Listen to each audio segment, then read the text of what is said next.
Janelle lost it. Clear. They scored. Shots scored. Hermantown can celebrate. Centered wide open. Goal. Championship. Edina. Centers on front. Scores. He scores. Matamita. Coming across into shot. Rebound. Scores.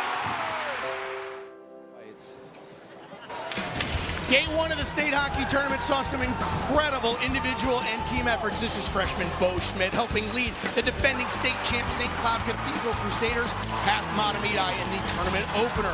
Orono, they came in as the 6th seed, underdogs according to that seed against the 3rd seed Northfield, but Trey Landa and his 2 line mates scored 2 goals each as they advanced past Northfield 8-2. The evening session, number 1 seed Hibbing Chisholm backing up that seed, blitzing Laverne 7-0 behind 6 different goal scorers. And then in the nightcap, it was East Grand Forks beating Northern Lakes 3-0. Noah Shindley, the goalie, 24 saves to complete the 3rd shutout that goalies put together yesterday to fill out the field for tomorrow's Class A state semifinals. Here today, we're going to have the AA quarterfinals at the 81st Boys State Hockey Tournament. Proud to be the 20th we brought you here on 45 TV. We start off with the Stillwater Ponies and the Andover Huskies. It is a loaded AA field. Only defending champion Edina back from last year. Everyone else missed the state tournament, had to watch it along with you on 45 TV, but they're going to have a chance to go for the trophy this year here at the XL Energy Center. Chris Long with you on 45 TV. Thanks for joining us. I'm with Tom Chorsky. Tom, when we look at that field as a whole, doesn't matter what seed Edina is, they're always the team to beat. It would not be a shock if any of those 8 teams end up playing on Saturday in the championship game. Yeah, no, it's interesting. They come in as a 5 seed. Everyone, like you, even says they find a way, and they do have some talent. I've seen them play this year a few times. I've also seen Shakopee. I've seen St. Thomas. You know, this is a great field, and it's a strong field, and each team has a story about how they got there and the adversity they had to overcome, and they had to beat some good teams to get here. You mentioned that it is a hard road to get to St. Paul, and we have 2 very contrasting, not just roads to St. Paul, but teams in this first game, Stillwater and Andover. Andover started this season 0-9 and had a nasty holiday tournament scheduling that they were not excited about. They won a couple games there, and all of a sudden, 15-4 since. Mark Manny has his Huskies back here at the state tournament. Yeah, think about that, going 0-9. Mark Manny, you know, the guy used to fly Air Force One, so he's done some pretty cool high-level stuff.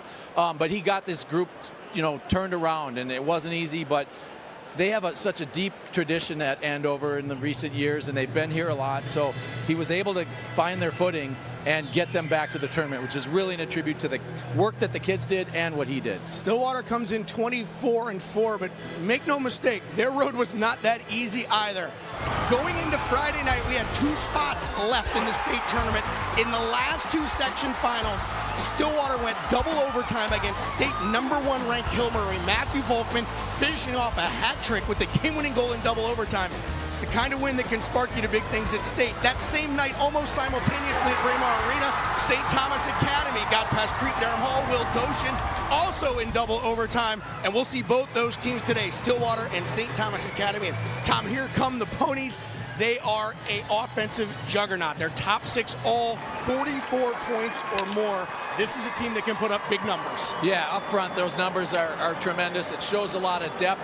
They're big, they're skilled, they're fast, and they're going to come at Andover awfully hard. And they've got some size, I heard you say. I mentioned Andover's defense. They are quick. Now, Stillwater, 5 of their 6 defensemen are 6'3" or taller. Andover, 5 of their 6 are 5'10" or shorter. Andover relies on team speed, and as we've talked about Mark Manny, it's always a very well-coached team. And they're going to rely on some too. Stillwater's going to come at them, but it's going to be great to watch this story unfold. And in goal, you mentioned Cal Conway. He's in goal for Stillwater, the presumptive starter. Interesting situation. He played for Andover last year. Players do transfer. He's going to be playing his old team Andover in goal today. Yeah, I think there's going to be some motivation there for Andover to pepper him and get after him, and that's good. That's good for Andover to have even extra incentive to get after their former teammate. On the other side, Cash Pruitt in goal for Andover. Their record 15-13, so's his. He's played every game this year for Andover, so they know what they have behind them and him. Yeah, this building's buzzing. I was here. Students are running to the sections.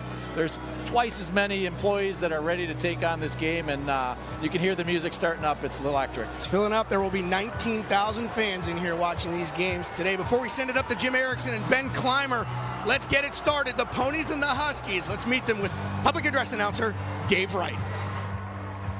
Good morning, everyone. Welcome to Xcel Energy Center and the 81st annual Minnesota State High School Hockey Tournament. Today's game is a Class 2A quarterfinal between the champions of Section 7 with a record of 15-13, the Andover Huskies, and the champions of Section 4 with a record of 22-6, the Stillwater Ponies. Now let's meet the entire rosters for both teams. First, let's meet Andover. Junior goaltender number 1, Cash Pruitt. Senior defenseman number 2, Drew Law.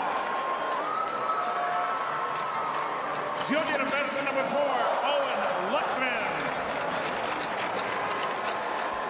Junior forward number 7, Brody Peterson. Junior defenseman number 8, Chase Nadeau. Junior forward number 9, K.J. Sauer. Sophomore forward number 10, Camden Langfeld. Sophomore forward number 12, Chase Troy. Sophomore forward number 14, William Thackeray. Junior defenseman number 15, Cooper Johansson. I'm on my dad. Senior forward number 16, Jordan Giacomini. Junior forward number 18, Dylan Larson. Ninth grade forward number 19, Chad Rickley. Junior forward number 22, Keaton Cole. Sophomore forward number 23, Mason Miller. Junior defenseman number 24, Casey Rogers. What's up, Danny? Junior forward number 25, Jack Murphy. Senior forward number 28, Luke Babineau. Senior defenseman number 34, Mason Sanders. And sophomore goaltender number 35, Caden Foster.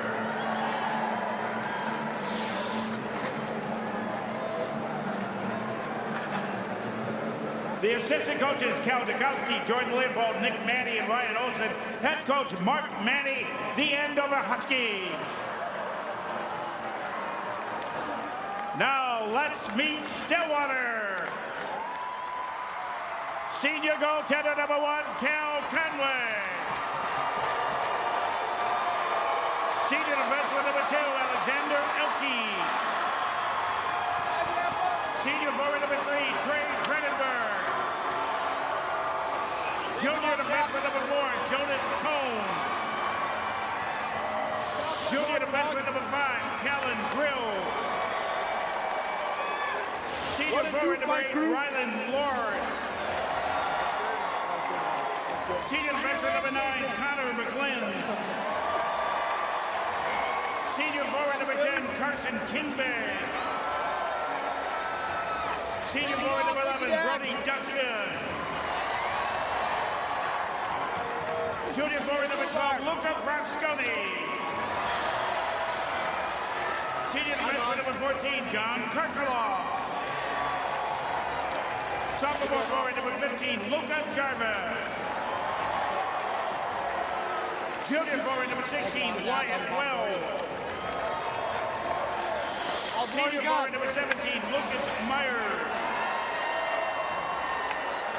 Senior forward number 18, Matthew Boatman. Senior forward number 19, Blake Vanek. Sophomore forward number 22, Teague McGlynn. Sophomore defenseman number 24, Tate Batchelor. Senior forward number 27, Luke Geisbauer. And senior goaltender number 31, Landon Huber. Come on, right on.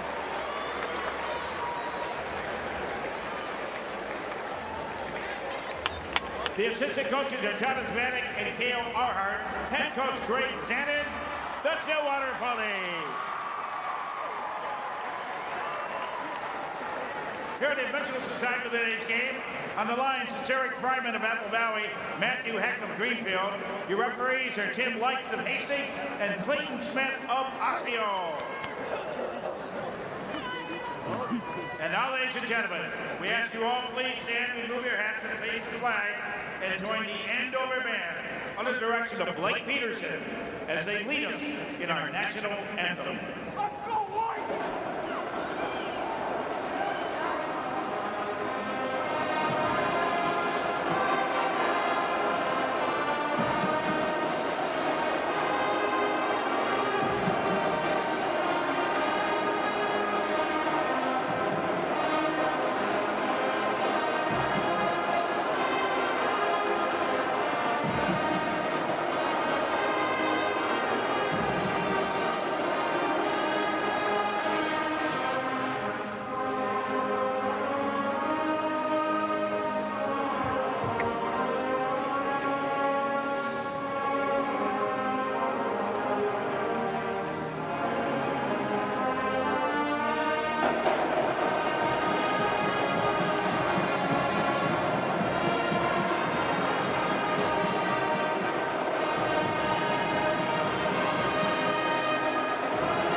And it's the first of our 4 AA quarterfinals. We're back upstairs along with Ben Clymer. I'm Jim Erickson, excited to be back for the AA tournament here, quarterfinals, state tournament, big lights. You've been here at a number of levels, Ben.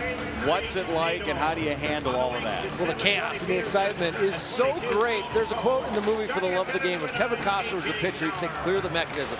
All the chaos would subdue and you would just focus in on the pitcher. If these players can do that, subdue all the excitement outside the glass and focus on the game at hand, both these coaches will be a lot happier. And if we turn our attention to this matchup, Stillwater versus Andover, Stillwater coming off a hot win in the sections. Andover also, we talked about all what they've gone through here this year as we now focus on the goaltenders. Brought to you by Holiday, part of the Circle K family, and we start with Stillwater. Well, Cal Conway is a confident kid. He's active in net, and I think sometimes that can be good. Get the nerves out, but at some point, just calm things down. Play the way he has all season long, and he will be at his best. On the other side of center, Cash Pruitt, named after Johnny Cash. Cool is the other side of the pillow. He has been the anchor of this team all season long, and he's going to have to stand tall today. Is there anybody cooler ever in the history of music than Johnny Cash? They may have been as cool, but not cooler. It's a great name. I totally agree. It's been unbelievable what this young man has done. And talking to Coach Manny, said, look, we may have not won 5 games if it wasn't for Cash Pruitt's efforts this season. And again, the starting goalies brought to you by Holiday Station Stores, part of the Circle K family. There's the look up top. Luke Myers against KJ Sauer. Big center at 6'3" and 190. And the puck is quickly in on Cal Conway. This game is underway. Class AA quarterfinals underway from the XL Energy Center. The Stillwater Ponies here for the first time since 2016. They get it quickly through neutral. That's Blake Vanek, familiar name, of course, his father, Thomas Vanek, former Gopher, longtime NHLer, played some for the Wild as this one's whistled down. The big difference between, the personnel on these two benches. What I mean by that, Stillwater is returning 13 players from last year's team, only 5 for Andover coming back. Lots of opportunity for the Huskies and the young players stepping up. Cal Grills dumps it in here for the Ponies. They're in the white uniforms. That took a funny stanchion bounce. We see that at the XL Energy Center from time to time. Those stanchions behind the goals can be an issue. They can create some opportunities as the Huskies dump it in here for the Ponies. Most importantly, the netminders have to stay in their goal a bit longer versus going out and trying to stop the dumps. Camden Langfeld keeping it alive, swinging it around here for Andover. Trying to pitchfork it out. There was Matthew Volkman. He does. Up ahead to his centerman, Fredenberg. Met at the pass defensively there by Andover. Luke Babineau got in the way of him. They try it on the far side. It is still in the Husky zone. In those black uniforms with the gold. Black, Vegas gold and white for the Huskies, and it's red and black for the Stillwater Ponies. Huskies have been here 5 of the last 6 years. Did not make it last year. Grand Rapids got a big victory in the section final last year as it's icing here on Stillwater. Stillwater with both these teams really with some unbelievable section play, but Stillwater tipping over Hill Murray, walking through White Bear Lake as well. Ran the gauntlet. Here's the Carson King Bay line centering Fresconi and Geisbauer. But Andover able to push it into the corner. Teams will react there. Ponies will try that far side up off the wall. Does sneak out of the zone. And teams give up the puck here at neutral, and a shot that goes wide. Jordan Giacomini with that shot comes back to Jordan. We got a really nice story about Jordan. He is wearing a letter on his jersey, and that was not the case before yesterday. Up to the point, quick shot off the post. The defenseman Tate Batchelor rung the near side pipe. Vanek keeps it alive, still on his stick. Feeds it over to the far side. Defenseman Cohn is shot. Saved there by Pruitt. Back out to neutral. Ponies with a good push here offensively. Good back check there, and the pressure by Rickley for Andover. And he'll come in. He'll get a shot in on Conway. Ponies push it along the near side wall. Stick handling it through center. Brody to the right side. And it's off the blocker of Pruitt. Back up to the point, a shot. That one was loose. Rebound, they score! Brody Dustin finding it on the backside, and it's the Ponies on the board first.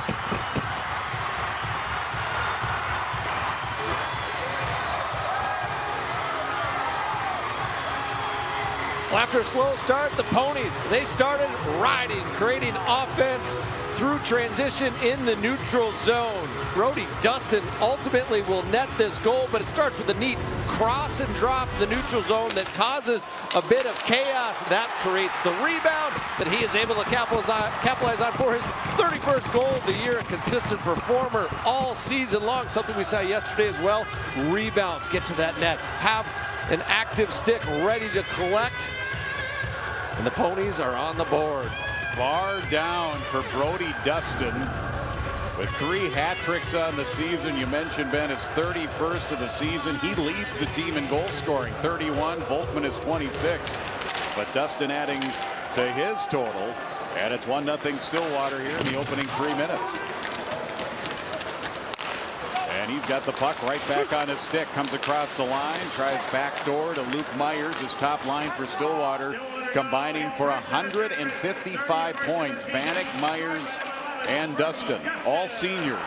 Here for the Ponies and head coach Greg Zanin. Conway fanned on a pass. Brody Dustin, the son of Bobby Dustin for Gopher fans out there. Coming across Myers. Drops it out, Vanek.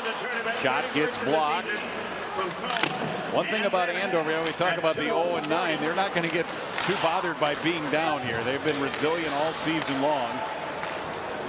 And we'll see what their answer is. KJ Sauer, he has an uncle that played in the NFL. 2 of them that played in the National Hockey League. He's a big center at 6'3", 190. Had just 3 goals last year. 17 this year as that one's out of play. Let's take a look at the deception that the Ponies have on the entry. That creates an opportunity to get the initial shot. The shot goes back to the net where the rebound is capitalized on. Second time in just a short number of minutes, the Stillwater Ponies have done a cross and drop play, pushing the Husky defense back on their heels.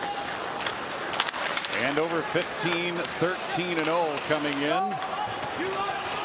Dumped in. Pruitt stops it there. Casey Rogers back and forth. Oh, he can't clear. Stillwater, good forecheck, ends up on their stick, and it ends up underneath the glove of Pruitt. Yeah, confident hold in there by Cal Grills, the junior defenseman, standing his ground. That will be a commonality for this team. In the offensive zone, they run a 2-1-2, meaning 2 players hard on the puck. F3 will be a little bit higher, but that F3 will allow the defense to be active. Grills finds Jarvis, shot off the pad. Picked up Huskies. Thackeray, his family moved from Duluth. And that's going to be covered by Cal Conway. Dan Stoltz here with Blaze Credit Union. Today I'm going to be hanging with Brock Faber. The fans here, they love their Wild. Open a Blaze free checking account to get an exclusive Minnesota Wild debit card. There you see Camden Langfeld. The son of Josh Langfeld, starred at the University of Michigan, scoring a game-winning goal in the national championship game. Had a hat trick this season against the Anoka Tornadoes, 4-goal game against Osseo. But Stillwater ends up with a puck back behind their net. Karkala, senior defenseman, this big defense. I think Chris Long mentioned it on their open. 5 of their top 6 defensemen, all 6'3" or taller. I don't know if I've ever seen that in the state tournament, to be honest, Ben. Centering pass off a couple of sticks. Ponies will track it down. At the point there is Batchelor. They do bring it up the wall. That's Carson Kingbay, their third line out there right now here for the Ponies. 24-4-0. They've had a marvelous season. Huskies come back. Babineau will dump it in. He's going to go to St. John's to play lacrosse. He and a Stillwater player, they go down in a heap in the corner. Defenseman Alex Elkey. And the Ponies, though, settle it down back behind their net. Little breakout pass across the ice from his knees, dumped in. Penalty coming up here on Andover. Delayed penalty. Now it's whistled down. It's going to be a cross check from behind here on the Huskies. And it is going to be, I think that's Cooper Johansson. Is that number 15 coming across? Yeah, Johansson tried to defend that red line actively, not allow the Ponies an opportunity to tip it in and start to churn their offense. So the Ponies on the power play. Special teams always key. Ponies have a 28% power play, which is pretty good, but that's only 7th in the field. And they're with a 1-0 lead here. This is a key kill for Andover. Their penalty kills number 1 in the field at 89%. They've been doing it defensively and with penalty kill here this year. Shot wide. Wild carry him off the end wall by Cohn. But it's held in here for the Ponies. Dustin tried to center. Andover got in the way of that. They'll clear it all the way down. Yes, the Ponies setting up a top umbrella, oscillating whether they have the bumper in play or not. Sauer gets the turnover and throws it in on Conway, who fought it off a little bit. Ponies had numbers, so they come back across the line, 3 abreast. Right now, with how they scored their first goal, I think it'd be wise to get to the net, try to create a bit of chaos, and then calm things down and see if they can't open up lanes up top. Vanek, wrist shot, save Pruitt, rebound. Vanek goes after it. Huskies to it first. Good read by Dustin there to get back to that wall. Back in the middle, and Cohn this time one off the leg out in front, goes wide. Again, it's Brody who's playing that point here in the near side. Luke Myers, a gritty player to the right side. Vanek with a shot. That goes high off the glass. Ready for it is Brody Dustin once again at the point. Vanek cross to Myers. Good left to right to left puck movement. Save Pruitt. Ends up back to Vanek. Up high Cohn. Vanek from the dot. Kicked away by Pruitt. Back to Cohn. That at the outside of the post.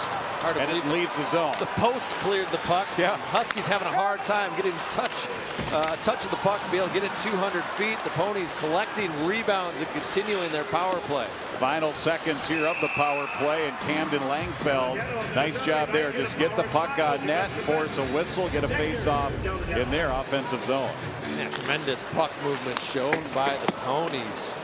Up top, Jonas Cohn collecting things, distributing things with poise. Great seam play there. I'll tell you what, Pruitt was strong in that, pushing post to post, really tiring for the goalies. Even when they don't get the shots, pushing, post to post, up, down, on the butterfly. That'll get those legs burning. Final seconds of the penalty kill here for Andover. Andover, full strike. As Johansson's out of the box. Successful penalty kill, keeps it 1-0. Under 10 minutes left in the first period. Keaton Cole holding at the blue line, dumps it in. Cal Conway is starting his 8th game in a row. His numbers in those 7 games just outstanding. 7-0, 1.20 goals against, save percentage 944. Puck in the middle. Up high, Fredenberg. Shot, goal! Volkman, who had the game winner and the hat trick in the sections. He sneaks one in on the short side.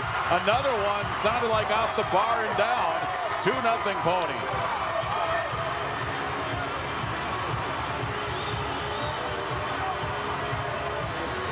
One word to describe Matthew Volkman: clutch, leading their team in the section finals against Hill Murray, scoring the overtime winner and another big goal to get the Ponies moving in this first period.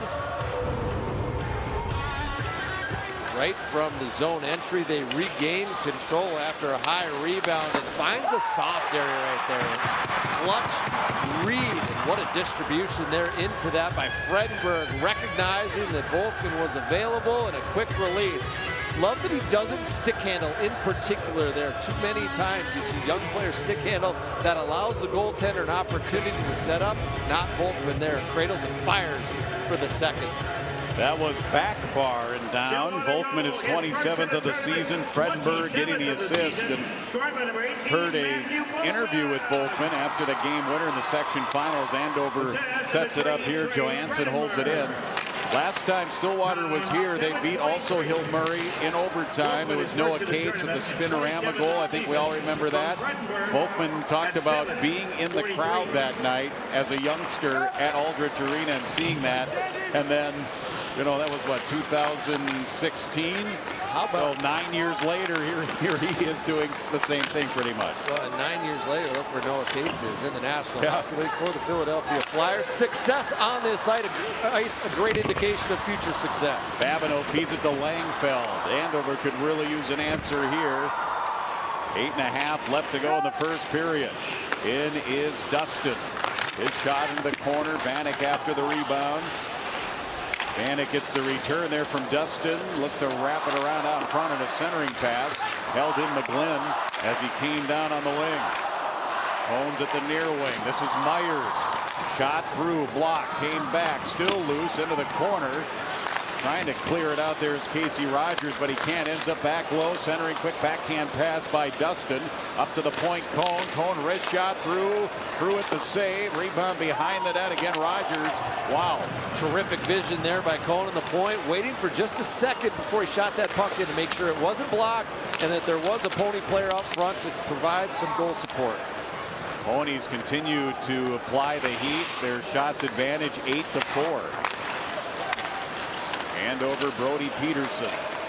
They cough it up on the turnover. Skating Vanek, blocked. Off the glass. Huskies will clear to relieve some of the pressure here. Get a face-off on the other end in the Andover zone. When we come back, 2 goals for Stillwater. They are celebrating early.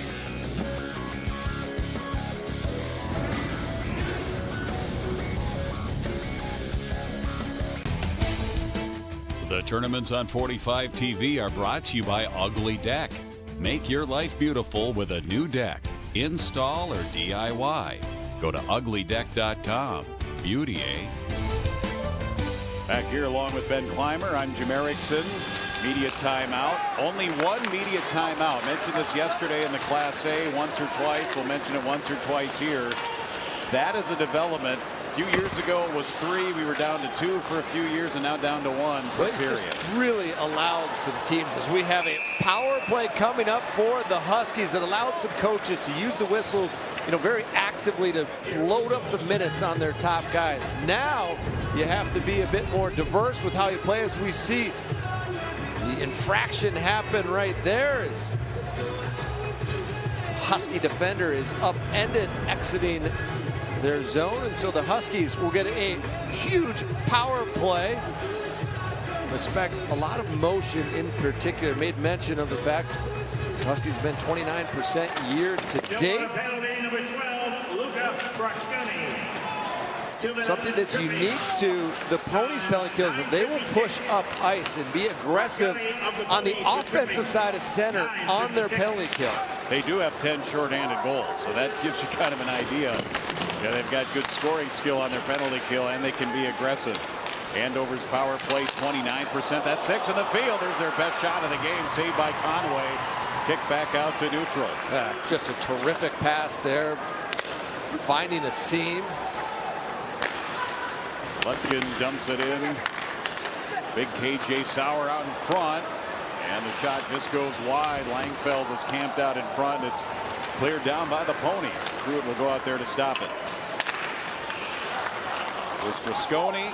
Penalty for tripping. 2-minute minor at 9:56. Power play here for Andover. Minute left to go in the man advantage. Swung around here to Jonas Cone. And here come the Ponies out to neutral. And through the zone, entering the zone, Luke Myers. Huskies push it back. Sauer. Lead pass ahead for Babin, a little bit behind him. Then it's Langfeld. He got a poke check there by McGlynn. Ends up back low. And out to the point. Setting up there is Nadeau. Nadeau with a shot, and that'll flutter in on Conway. Chase Nadeau. Smart, quick player. He runs the power play. The save by Conway. And Lukin finds a seam here as the defense goes out to attack the bumper. The bumper player lets it go. Cagey play. Shot just a bit too far to the center side. Trying to elevate high to the short side would have been elite. Lutkin taps the puck, keeps it alive. He takes his spot on the right side. Point, another one out in front. Babineau was right there. He had 4 goals in section play. Team captain in on Conway again. They're getting some looks. Yeah, the Huskies seem to be finding where if they either bring the puck high to low or low to high, then the center area opens up for what is called the bumper. The player who kind of roves around trying to find just a little bit of quiet space to release a quick shot from. That one's cleared out to neutral.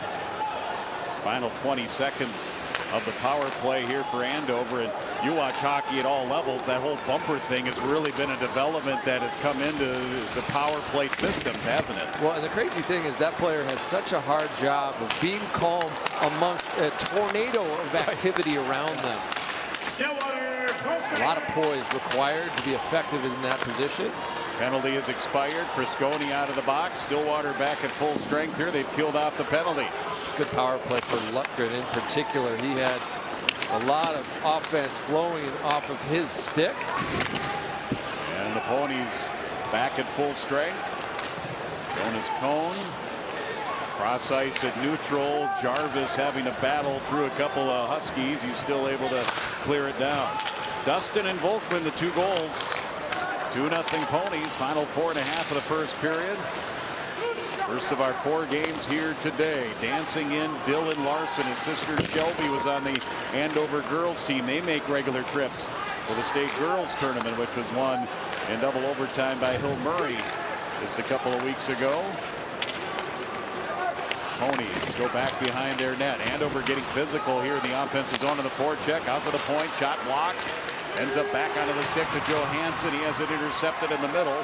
And the Ponies will push it back. Trey Fredenberg. There was a pair of exits by Elke and Batchelder. They tried to employ straight plays up the wall. The wingers weren't available. Pony wingers need to be in a position to allow their defense to move that puck up. Rogers breaks it out. Up ahead, Rickley through center and then dumped in by the Huskies. Giacomini. The game-winning goal versus Rogers. Giacomini, he got cut in the game, needed 9 stitches, came back and got the game-winning goal, and a big win for them. They knew that they couldn't believe after they beat Rogers. I'll tell you what, your stitches were an absolute point of pride the next day at school. It's like wearing your uniform to school. Good sports are winners. Let's take a look at Andover's road and their season. Their road here started with the 0-9 start. And then we mentioned about going to the Maple Grove Premier Holiday Classic there at Maple Grove. And they were playing Rosemont, Holy Angels, and Shakopee. They got 2 wins there. And then they got rolling. 15-4-0, Ben, since that 0-9 start. And just a real credit to Mark Manny. Incredible patience required by the coaching staff. Perseverance displayed by the players. 0-9. At that point, you're thinking, okay, this is just absolutely abysmal. They're in St. Paul. They're playing at the X. Unbelievable. And I think Coach Manny said his guys, what happened? The guy said, we just got sick of losing. That's one way of putting it. Point. But so much development had to happen for this group. And I made mention of the fact they returned 5 players. a lot of players that played on the junior varsity last year, that played on Bantam teams, had to step up. And it takes time to gain the comfort, to gain the poise, to gain confidence. And as a coach, it's a struggle because at times you're having to sell some of your players on roles you maybe didn't anticipate it. Maybe some of the centers or the seniors saw players leave and think, well, now I'm going to be that player. But maybe that's not your fabric. And for Coach Manny to identify, who's going to be the right player in the right seat on the depth chart, it was an evolution and probably something he's most proud of, being able to get everyone to buy in. You just saw a nice long shot at Jordan Giacomini on the bench for Andover. He was yesterday at a team meeting presented with a surprise letter. Mark Manny let us in on that little secret. That's incredible. We talked to him over the weekend, and he said, yeah, this guy, he's the guy with the stitches. He's the guy who came back and got the game-winning goal. He's been such a great mentor, and he was added to the captain's crew for them just yesterday with the state tournament. Something the coach has said, he's the best locker room guy, which just means everything. There's another one off a post, and it almost went out of play. Elke rips that wrister in. I think Cashin was having a hard time viewing through traffic. Back come the Andover Huskies. This one's deflected in and short hop by Cal Conway. And then a little bit of a dust up in and around that Pony net. Now, if I'm Andover, I'm trying to push the envelope right to the edge to see if I can't rope the Ponies in to an infraction. Give Andover another opportunity on the power play. That would be huge. We are going to get a couple of infractions, a couple of coincidentals here. Murphy started that whole thing with that shove, and then all of a sudden, the cavalry came in. There's Giacomini again.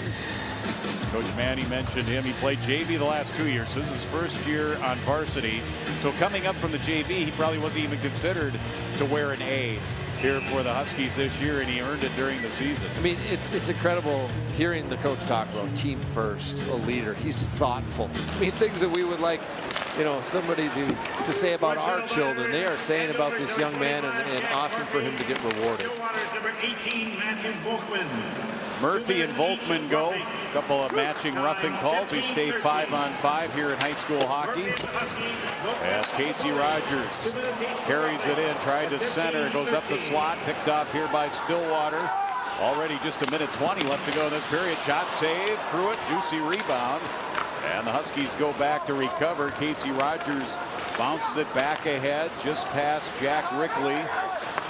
He is one of the sponges on the team. He likes the greasy areas. But he soaks up all the information he gets from the coaching staff and from the team leaders. Ponies bear down, backhand, little cover, comes up to the wing. Vanek gets to it, likes to settle it down. He's got really nice hands. Back in the corner, double team. That's Vanek again. Somehow comes away with it against a double team. Cross ice, tap up to McGlynn. Quick shot glove by Pruitt. With the Minnesota State Promise, you're guaranteed the lowest tuition in the state, and you might even qualify for free tuition. Learn more at minstate.edu. There you see a shot of Cash Pruitt. 6'3", big goalie, athletic, 5 shutouts on the season, 36 saves in their section final. You know what'll make you smile too? He helps coach his brother's Pee Wee team. That's pretty cool. That is cool. KJ Sauer. He's one of the team's assistant captains. Down his backhand. Couldn't quite steer it in on net. Langfeld there in the vicinity. Goes back behind the net. Langfeld tried to center up to Drew Law. His brother Kyle was on the 22 championship team. Redirected. Good reaction there by Conway. Puck is still loose out in front of him. And the Ponies will tip it out. Final seconds of the period. Dustin coming in, trying for one last chance with Vanek. There's the horn. And it's the end of a pretty good first period for Stillwater. The shots ended up 11-10 Andover. They had some looks. They had power play chance, but it ends up being 2-0 here at the end. Yeah, one of the best opportunities right here with the tip that made Conway be wise.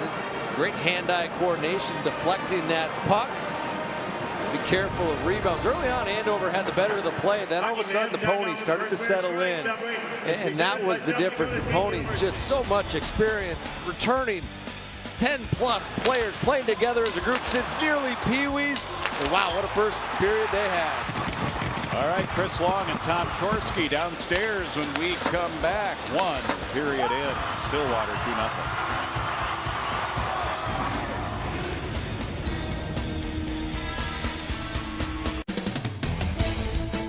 The tournaments on 45 TV are brought to you by South Dakota State University, where Minnesota residents receive in-state tuition. Stillwater out fast, a couple goals in the first 8 minutes, but kind of a microcosm of Andover's season that first period. A little rough start, but really kind of got their footing and sort of regained some of the momentum there as the first period wore on, but the Huskies are looking up at a 2-0 deficit after 1 period. Chris Long along with Tom Chorsky. What changed? Stillwater came out so fast.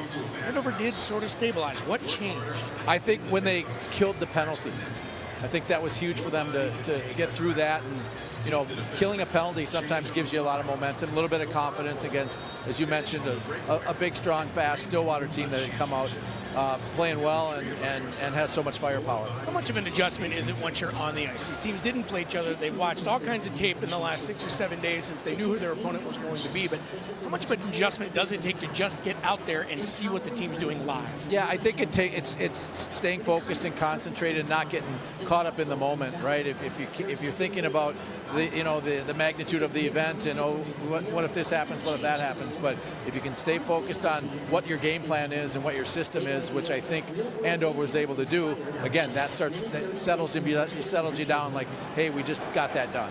Part of the fun of the state tournament is seeing names that are familiar, sons of fathers that maybe played in the tournament, played for the Gophers, played in the NHL.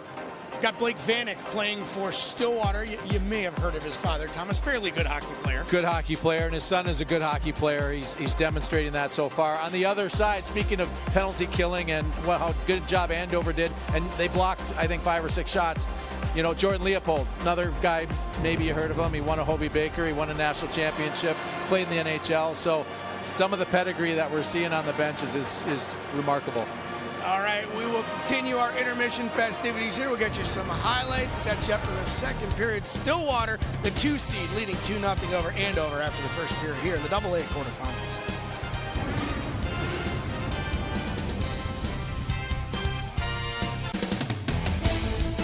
The tournaments on 45 TV are brought to you by Tria Orthopedics. With Tria by your side, your body can do amazing things. We mentioned some bloodlines 2.5 minutes in. Stillwater opens the scoring. 3 sons of Gophers. Blake Vanek, Jonas Cohn the assist, and Brody Dustin the goal. And that's his 31st of the season, so he's no stranger to putting the puck in the back of the net. And then about 5.5 minutes late, just a nice combination. Trey Fredenberg finding Matthew Volkman. We know he can score at 3 in that section final. Yeah, in that double overtime game against Hill Murray here, he finds that little soft area. It looks like something they work on, and he buries it. When we talked about it, credit Andover. This is 2 goals in the first 8 minutes of the game, but Andover sort of dusted himself off, got back in there. The tournament stats brought to you by 7th Avenue Pizza, locally owned pub-style frozen pizza, perfect for hockey night and every night. Not on there, we mentioned, you said it earlier, Tom, Andover 6 hits to Stillwater's 1, so picking up the intensity. Second period coming up next right here on 45 TV.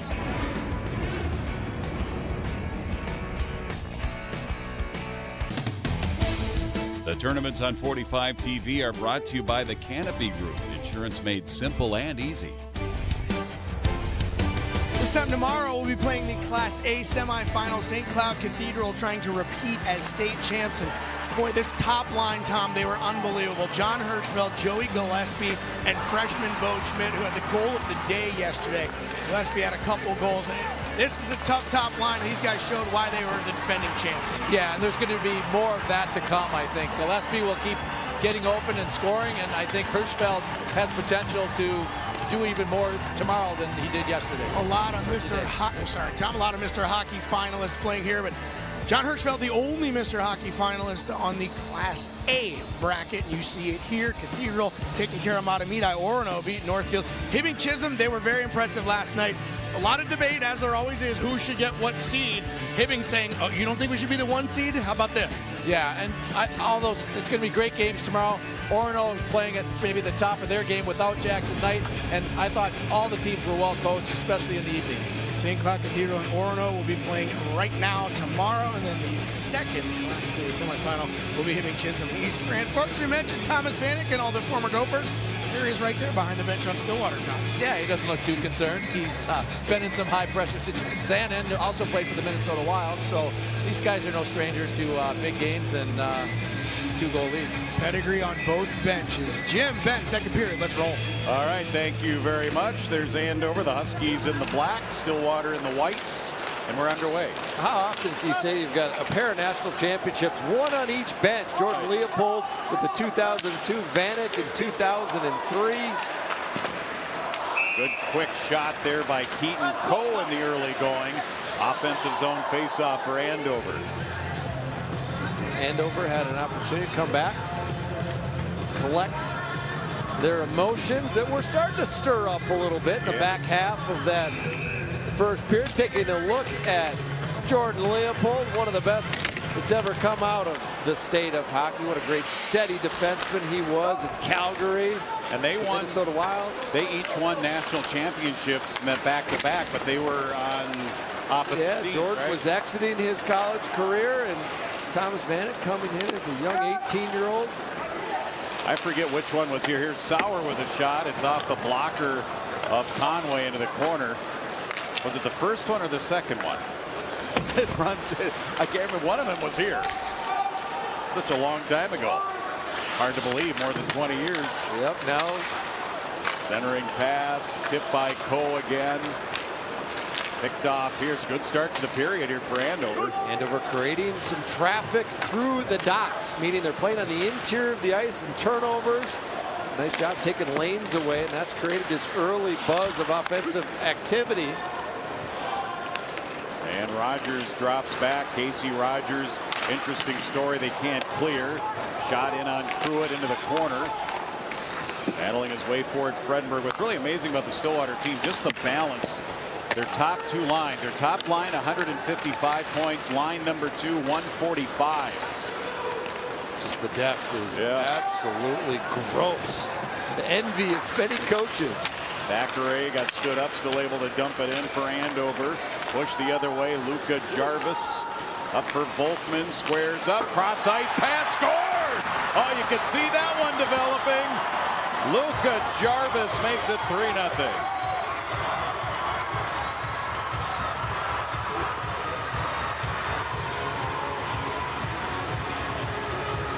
Well, this play developed out of a zone exit in the defensive zone. An unbelievable puck movement. Center drive here pushes the D back, opens up an opportunity for a seam. And Jarvis nets this. Watch the center drive. That opens the seam. A great job by Grills doing so. And Jarvis collects and deposits Volkman with a terrific identification of that lane being open. And again, a cradle and shot. 0 stick handles as that puck is deposited for the third Pony marker.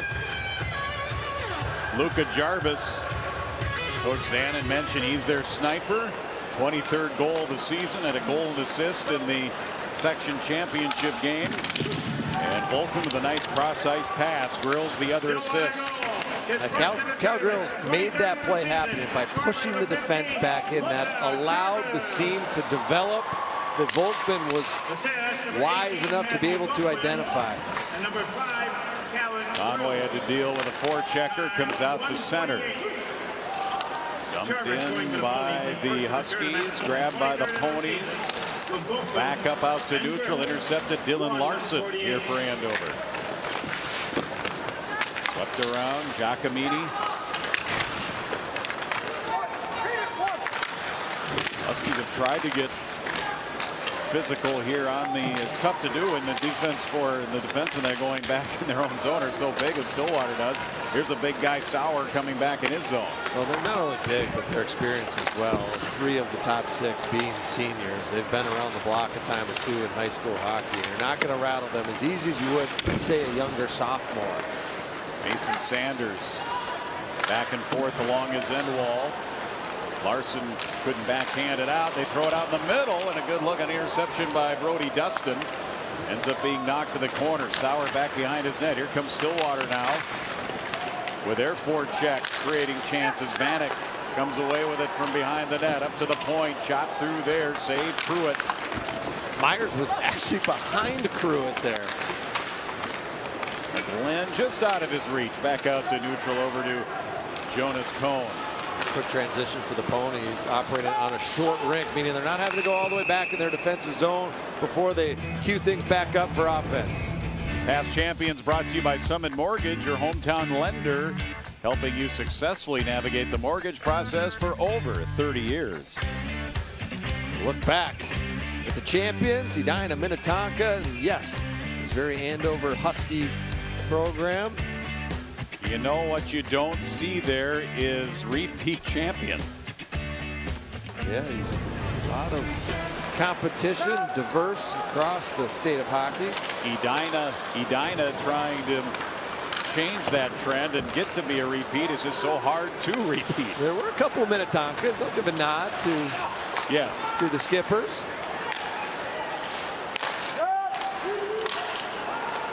So it's Stillwater, brings it across, drop pass there for Volkman.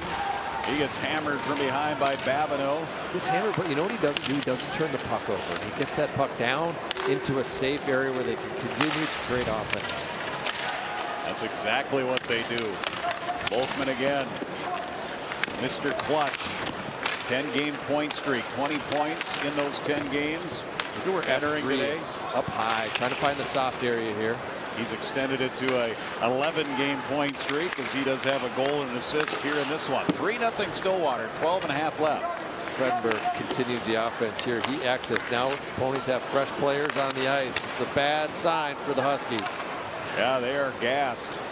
Long shift for them. Long change here in the second period. Shot taken, block. Karkala ends up with it again back behind the net. John Karkala. One of those big senior defensemen. 6'3", comes away with it. He shot through into the corner. Puck on a string there for Myers. Off the wall, Babineau flips it into the air. Is it going to be enough for the Huskies to be able to get a change? They'll get a partial here. Langfeld leads, and it's ice. All right, let's look back. Just a few years ago, people still talking about this championship game. Huskies and Crimson. Lou Nanny said it was his #2 all-time greatest. With Edina, I think Edina Warroad 69 being the top of his list. We were there for that. Quick shot. Oh, into the slot, and it's up high up over the crease. Andover with a good chance, and now they clear it. But that double overtime game had a little bit of everything. Lots of ebb and flows, and just a great matchup against two rivals from the same conference. We've seen Lake Conference versus Lake Conference often, but the Northwest Suburban in 2022, they were in the spotlight. Shot redirected just wide there by Panic. Then it comes back. Dustin shot, hit bodies. Block shots are 9-2 Andover. Straight away, kicked around, pinball wizard, and it's picked back up. Huskies come across, defenseman Lutkin. He got stopped on the wing at the pass, up out to center, poked ahead. Vanek, he's going to race to it. Vanek all alone, and he misses with a forehand flip up over, and the rebound off the glass came right out in front of Pruitt. Dustin following that play up after the breakaway of Vanek and tried to baseball bat that one into the net. Huskies trying to catch Stillwater here. They're 3-on-2 at the line. And a quick shot with Mason Miller. He's the fourth line center. Through the blue paint into the corner, holding it in, Brody Peterson. Glenn swoops back, spins it around, jumping in front of that breakout pass. For the Huskies was Johansson, but the Ponies still able to come back. They've got numbers, and on the left wing a shot that ends up going high. Just a bit wide. Pruitt did a nice job of pushing off, being ready and anticipating that shot was coming high to the short side. That was Geisbauer with the look and the shot. Penalty coming back the other way into the zone. It'll be on the Ponies. And we'll see that Andover power play. Here is the Vanek power play. Look at Dustin coming down the slot, tries to swat that one in, and there was even a third layer to that offensive flurry. That was Myers, the center iceman. As you take a look at Alex Elke sitting down, the senior lanky shutdown defenseman. We mentioned those bounces off the glass up above and behind the goalie. What can a goalie do about that? It's just you know, the odd thing is really what you have to do is you have to get back onto your goal crease, which is exactly against what you want to do when you want to, be active, be aggressive in the goal crease. You have to kind of cower under the umbrella of the top of the goal. Here's a great chance for Andover. They need one, down 3-1. Huge power play opportunity for them. You know, when they started 0-9, they were 4 of 35 on the power play. Since then, they're 34% on the power play in their last 19 games. So they've really improved there for the season. They're at 29%. But in those games following the 0-9 start, those 19 games. Fredberg here just pushing on the offensive side of center for the Pony penalty kill. Langfeld. They could get this set up and then start to get the motion that we've seen from them all season long on the top of their power play. Langfeld upended. Lutkin was in the vicinity. Now Stillwater with a shorthanded chance. We mentioned they have 10 shorties. Fredenberg from wide of the net. And under a minute left to go in the power play. Langfeld with possession. Dipsy-doo sends it off from a bad angle off of Conway. Rebound was in the slot. And Sauer couldn't quite get a stick on it. And the Ponies will try and settle it down with Myers. Good break there for the Ponies as the Huskies were unable to collect. There were a couple of opportunities that they could have released at Conway's goal crease. It just eluded their sticks. Nadeau starts it out, long cross-ice pass, diagonal. Langfeld goes to the opposite corner. Babineau finds his way in there. Final 20 seconds of the Andover power play. Up the wall. Nadeau, Sauer. Sister Nora plays at St. Thomas. Women's hockey back out to neutral, and Nadeau will have to start out. He's their captain of the power play, the quarterback into the corner, and that's going to do it for the power play. Along the end wall, and looks like it made contact with the netting as Stillwater comes to full strength and will return 5-on-5. Ponies leading at 3-0.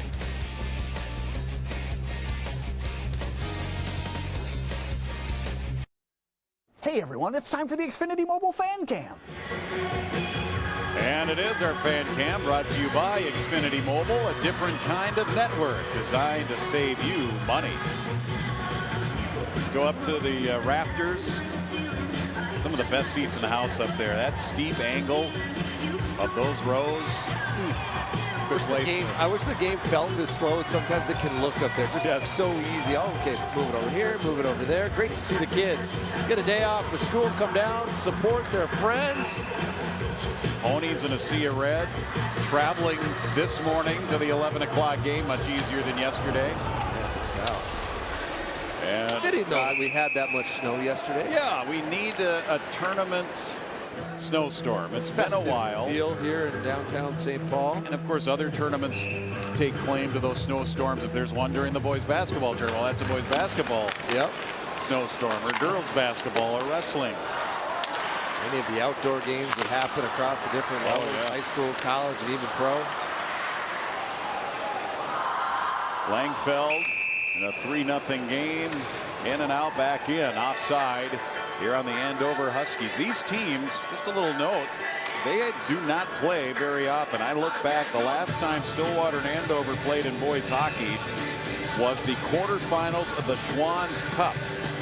December 26, 2012, a 3-2 Andover win. That's the last time these two teams played. Wow. Well, talking to both coaches, they had done their homework. Know the strengths and tendencies. And Coach Mark Manning very complimentary of Greg Zannon's group.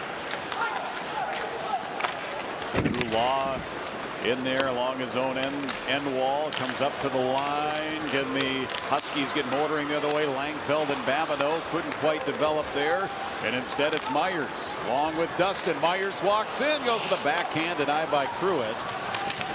But the Ponies up to the point off a skate, picked up KJ Sauer. Had a goal in the section final. They defeated Rock Ridge. And that's off a pad of Conway. Doesn't know where it is. High in the air behind him. Back up. Nadeau shot, blockered away. Back to the right side. Andover getting some looks. That was Langfeld. And now cleared by Stillwater, and their best defense here to alleviate the pressure is icing the puck.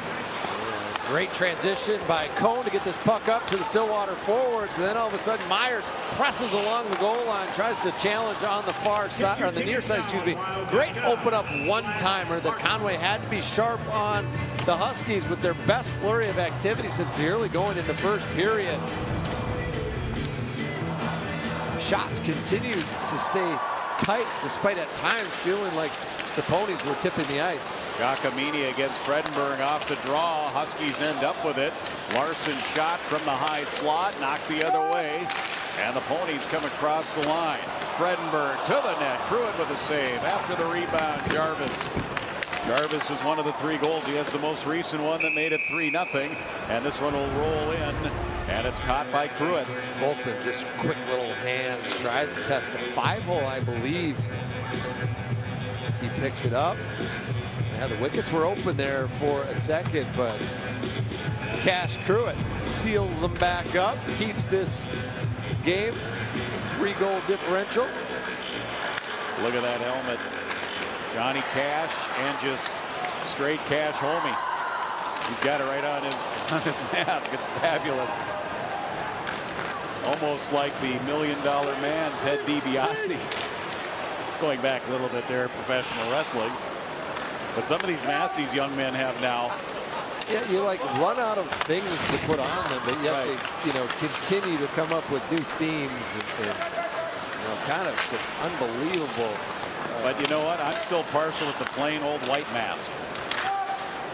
So when I think of the plain white mask, I think of Christmas Vacation with Clark Griswold throwing that thing on. He's got the chainsaw. Oh yeah. Comes back to the blue line. Played in by Keaton Cole. Swung around. Ponies end up with it. Jarvis. Left side off the block, and Pruitt has to respond to that, and he got his right pad on it. Nice job by Cooper Johansson there blocking that shot, as there was a lot of lateral puck movement before the Pony player released that quick shot. Jarvis got a shot off. Now they'll loop back and restart it up with Volkman quickly into the zone, off the shoulder of Pruitt, up high off the glass. Ponies get after the loose puck. Nearing 5 minutes left in this middle period. And so far, nothing on the board for the Andover Huskies, a team that averages 3.1 goals a game, and that's 8th in the field. They need to generate some offensive chances. Jarvis in tight, trickling in off of a block and a stick, covered by Pruitt. Cash Pruitt remains strong here as this puck, wow, dancing in the corner. Jarvis then comes through, tries to release that. Pruitt has to be cautious there. You have to guard that goal post, but then all of a sudden when the player gets into the slot, you have to push off, start to challenge. I like the fact that the Huskies are trying to own the center ice area. They have numbers in support of one another in the slot. Right off of the draw, quick spinning shot, Fredenberg, stick save Pruitt. Not yet out of the zone. The Stillwater team, you look at their points leaders entering the tournament, 56, 52, 55, 51. We mentioned their balance, and there's just another example of it right there. Huskies, good forecheck. They hold it in. Langfeld going to the net. He then was surrounded by a couple of Ponies in the slot. Sent the other way. Nadeau back to retrieve for Andover. Langfeld a little bit behind him. He pulls it out of his zone. Then a little back pressure there for Frasconi. Teams exchange possession at neutral. Babineau towards the line. Picked off again by the Ponies. Right back into the Husky zone. Nadeau again. Junior defenseman. 6 assists in the section playoffs. Langfeld. Bump Kingbay. Langfeld takes it right back away from him. A couple of number 10s there out to center. Dumped in Tate Batchelor. Sophomore defenseman. He's the guy learning from all those big juniors and seniors. This one goes down the length of the ice and an icing.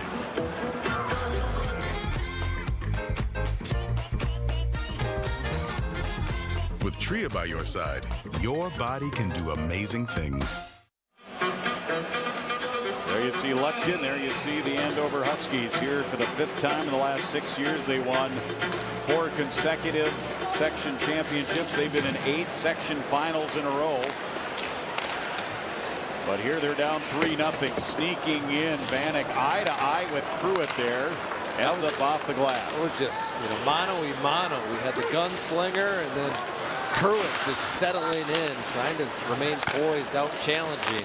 They were facing off at high noon on Main Street or the town square.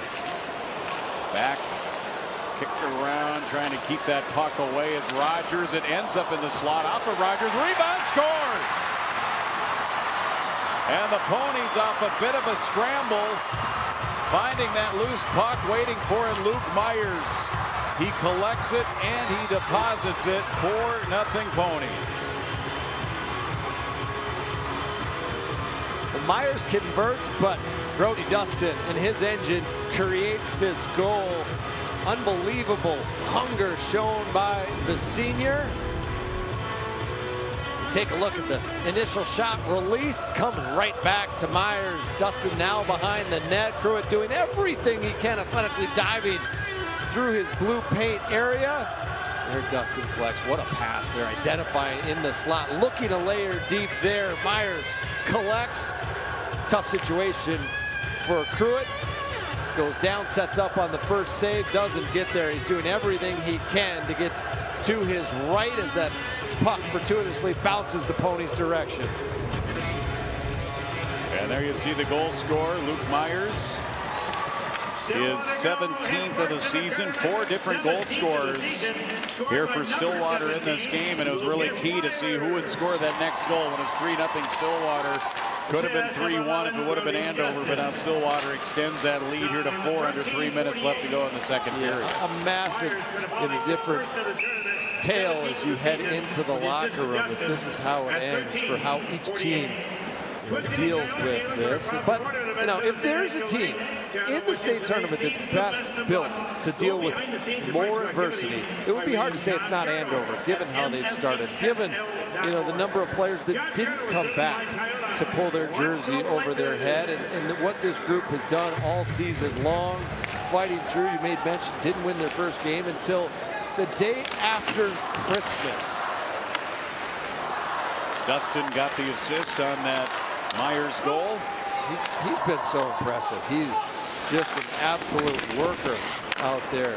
High engine, big motor, those legs churning. And they'll come right back to work. Jarvis has it, rips it wide. Off of the end boards, Fredenberg loops around the zone, plays it to himself off the corner, plays it up, but intercepted by team captain Luke Babineau. And Langfeld spun off. Good defensive play. Jonas Cohn. And the Ponies look up ice for Volkman. The Pony offense has obviously been the story, but I think it's worth paying a little bit of praise to the defense. They've done a terrific job. Nadeau to Cole. Cole wide of the net. Law took a swipe at it. Law's going to play baseball at Winona State. Pruitt, side of his net. Tried to ring it around, get up that wall as far as he could, but there are a pile of Ponies there to pinch along and hold it in, including Luca Frisconi. Geisbauer. Father Jay played at St. Cloud State in the early 90s, 92, 96. He's Stillwater's rat. Luke Geisbauer is their rat. It's very, an endearing name, although it can be misunderstood. Right. But I would take a rat on my team any day. Look no further in the Four Nations tournament. Matthew Tkachuk, the rat of the NHL, really taking that title over from Marchand in Boston. Dustin centering, busted stick. Bannock. That's a two-piece. Now a two-piece pool cue. He needs to get a new stick. Comes back to center. And steered back behind the net. Cale Conway. I mean, they turn broken hockey sticks into a lot of different things. Why not a pool cue? No doubt.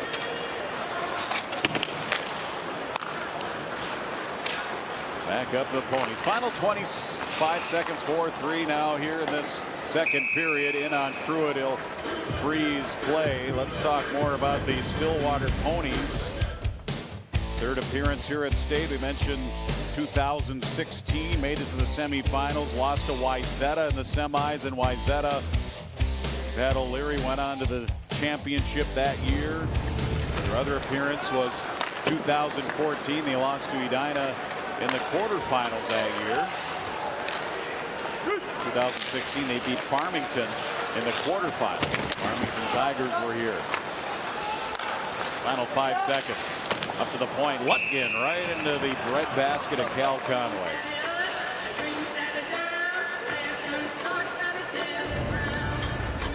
Take care of the point shot. And the big freshman, Jack Rickley, in front of that net, doing his best to try and take the eyes away from Conway. See if he can't either help that shot through, maybe collect a rebound. One of only a few freshmen playing in this year's AA tournament. Big body at 6'1", 175 pounds. In a few years, he's going to be an absolute monster. And there's the horn. Ponies double up their lead here in the second period. They were up 2-0 after one, and they will be up 4-0 going into the third. We'll have Chris and Tom when we come back downstairs here from the XL Energy Center on 45 TV.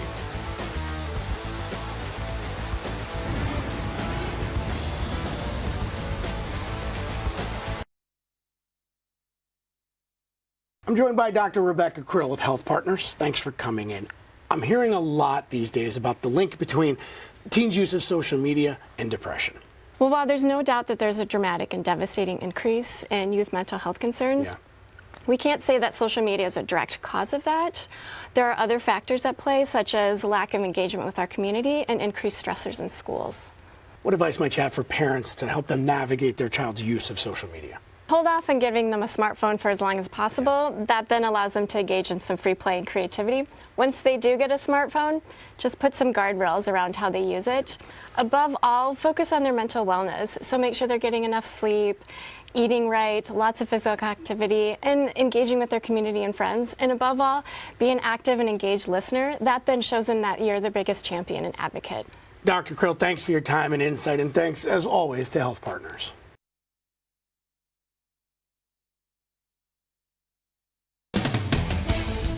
The tournaments on 45 TV are brought to you by Education Minnesota, the voice for professional educators and students.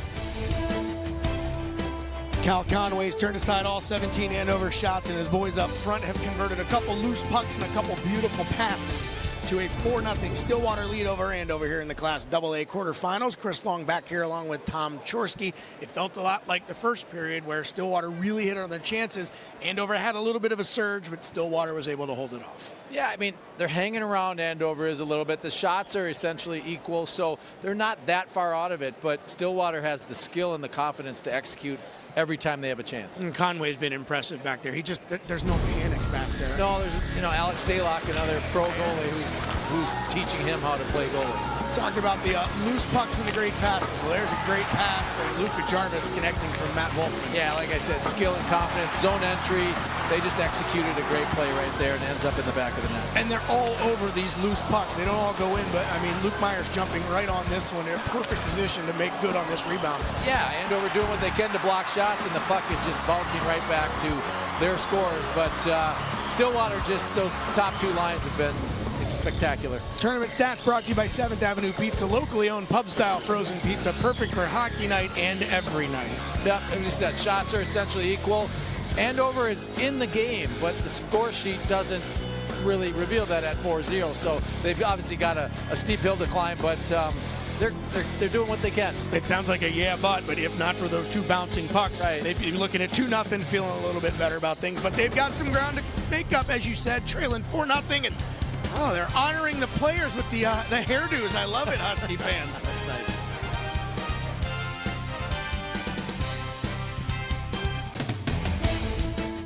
The tournaments on 45 TV are brought to you by Rainy Lake, north of the Twin Cities and gateway to Voyageurs National Park.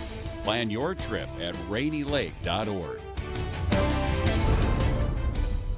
Crowd counts down to 5. We're going to have a shutout here by Galbraith. The puck is center. The game is over. And the Edina Hornets are the state champions for 1982 as they blank the Mariner Dolphins from White Bear Lake 6-0. For those that are counting, this is your 6th trophy in 14 years. I'm talking state championships. Your 3rd in the last 5 years. Is anyone sweeter than another? Oh, they're all just great. The first one we won way back in '69 was tremendous, and this one is just as good. And I was very fortunate to win 3 in high school, and they were super. Anytime you get the opportunity to come to the state tournament, you got to make hay, and you got to win that first game. Thursday is it, and it seems like after Thursday everything falls in place. But we come here to win, and I'm just happy for these kids that we could do it. Willard Eichela, the legend, not just as a coach, also as a goalie.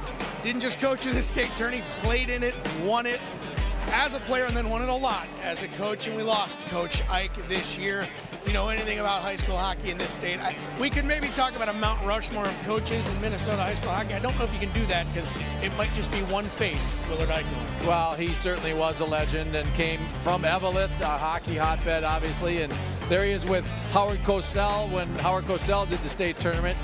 I'm old enough to remember some of these things, and that 82 championship team was something else. And there you see some of the past champions when it was a single class tournament, and Willard Eichela's name was all over there. Minneapolis Southwest, let's not forget about my alma mater there.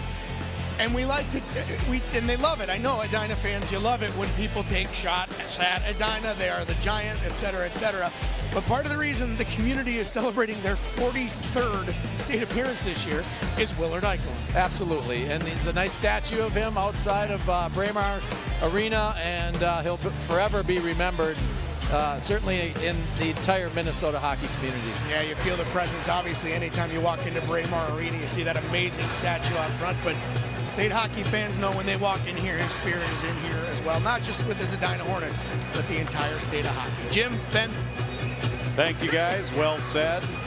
I think the story about Willard Eichela, he retired, he was still in his 50s. Barely older than I am right now. What was he, 58? He retired. He said, well, you know, my old houndstooth hat is getting kind of raggy. I'd have to buy a new one, so I'm going to retire. I think that was the story that I read about that after he passed in January. There's so many stories. Quick shot here, and Pruitt with a blocker save. It feels like every time you're at Braemar and you walk by the statue, you should give it a little tap. Yep, and Braemar is on. Eichel away. Minnesota lost a great one. 4-0 here, opening 30 seconds, opening minute of the third period. 4-0 Ponies. Huskies need a quick one here to get back into it.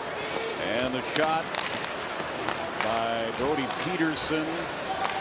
Not yet out of the zone. Now it is. Trey Fredenberg, 6-point section tournament. Circling back, Thackeray here for Andover. And they cough it up. Langfeld with a nifty pass out in front. We're going to get a slash. Babineau's stick got slashed out of his hands by Cal Grills. And we'll see that Andover power play. Yeah, turnover in the corner. Creates an opportunity for the Huskies. And Grills wise to try to jump out and stop that. Unfortunately, goes across the proverbial line. Huge power play here for Andover. Last power play, they really struggled to set up any sort of structure in the offensive zone. The Pony penalty kill, very aggressive and good at first touch clears. This is their third power play of the game. They're 0 for 2.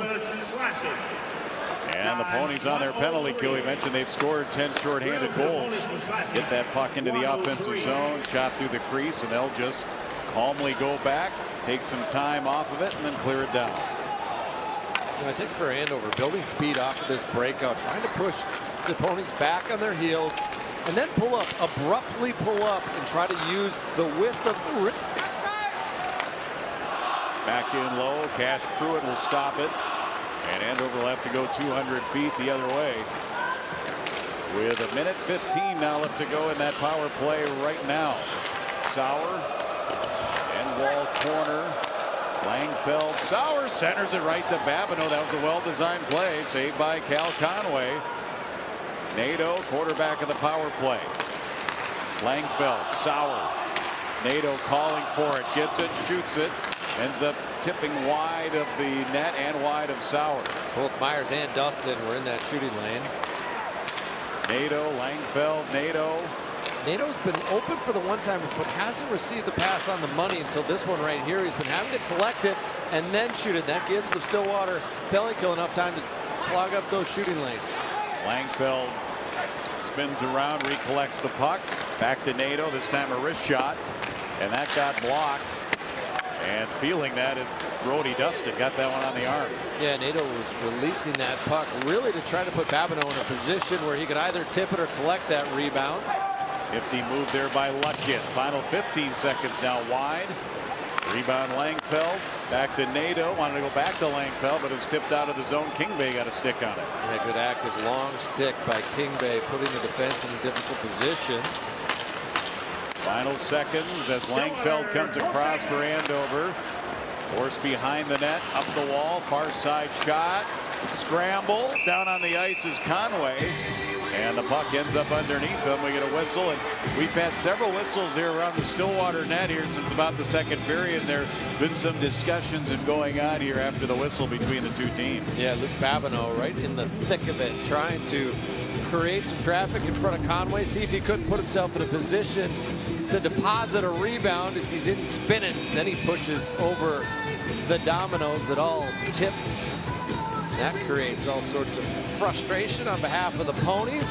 But I like that the Huskies are in there chiseling away, trying to find a gritty, greasy goal-mouth goal. They are now 0 for 3 on the power play. And we've seen that in the tournament going back to Class A. There are a few games yesterday, teams that capitalized on the power play and then teams that didn't. And that really hurt their chances, and this one is off of a Husky and in on Pruitt, who will play it safe off the stick of Giacomini.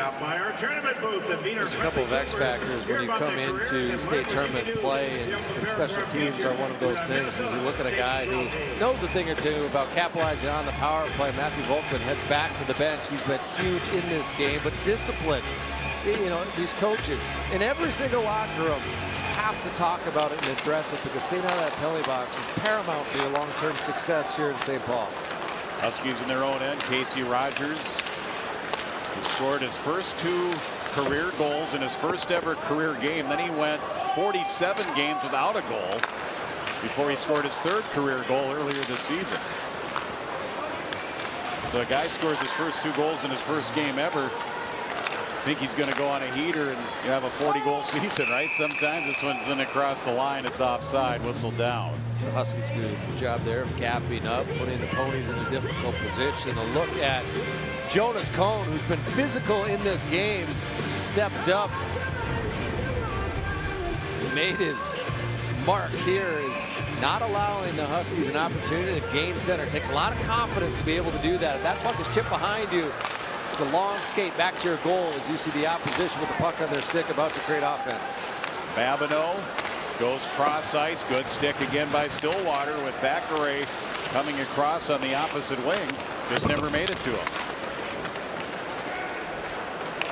And down on the ice, Myers gets back up. Spins around towards the net. Nato got a stick on it and comes back through the zone. Backhanded in, beat Myers. Ponies now with a nice 4-0 cushion. They can play good 3rd period hockey here with the lead. Langfeld, though, of course, the Huskies, they got a push! And Langfeld up to Thackeray again. Langfeld just out of his reach. Nasty hands there, stick handling down through. Langfeld has it again, setting up that second line center with Thackeray and Babineau. And it's whistled down. Take a look at that play of the game, brought to you by Minnesota Rusco and Companies.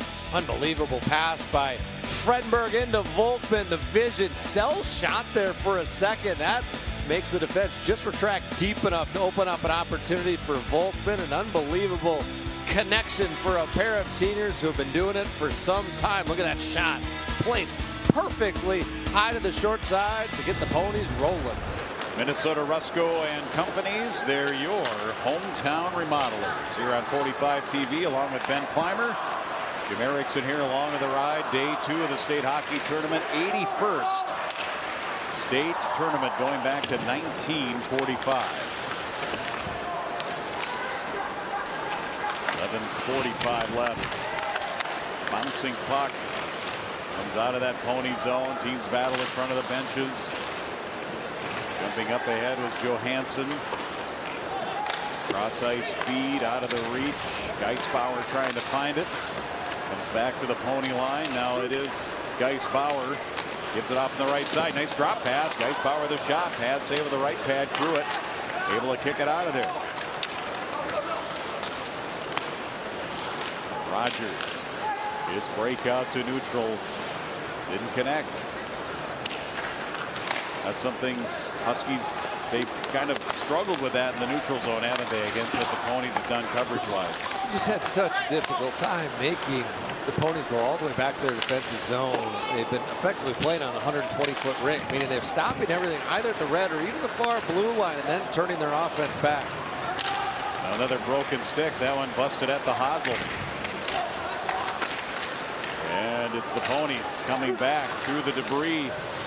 Poke check, getting back, getting a stick on a Keaton Cole, but it comes back here to the Ponies. Volkman spinning around. Volkman still with the puck up to the point. Cone. Point to point, D to D. McGlynn in below the goal line. Jarvis reaching for it. Volkman, get a little back pressure there. It comes free. Husky player goes down. Volkman trying to tap it. Another active stick by Cone. Then he uses his big 6'4" frame to deposit that player down to the ice. 6'4", 212. His father, Billy Cone. The Gopher fans. Late 90s, right? Mid to late 90s. Shot from the point. Grills. Just a terrific guy. Stick saved by Pruitt. Ponies right now. Masterclass in forechecking. Getting up to the point. Spreading it out. Shot through the crease. Back up and around. Such a difficult tip to track there. It was dusted on a high tip. And for netminders, you get set on one trajectory and it alters so greatly the further you are from the goal. It makes it that much harder for them to adjust their positioning. Cody Dustin at 12 goals in 10 games before the section playoffs. Has a big game here tonight. Icing with Stillwater up.